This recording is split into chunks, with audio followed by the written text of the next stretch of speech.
és una forma de treballar actual, més que actual,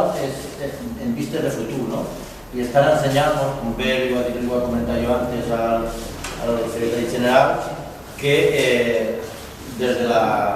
l'executiva provincial anem a seguir molt de prop aquesta pàgina web, com ja li havia dit, la pàgina web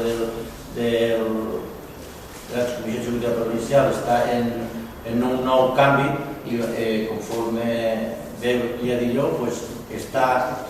mirant i va basar-se molt en aquesta nova pàgina i dir-vos que, a més, per part del nostre secretari general, José Luis Ábalos, que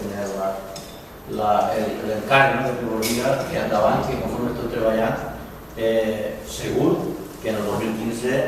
guanyarà les eleccions. Enhorabona per la pàgina web i ara